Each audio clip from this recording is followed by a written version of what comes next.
Rasulullah di sinan kubur, di sinan kubur. Umada Islam kenal gelangkah.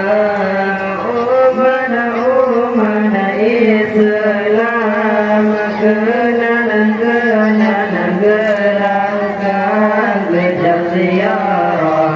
Gejak ziarah banyak waktu, banyak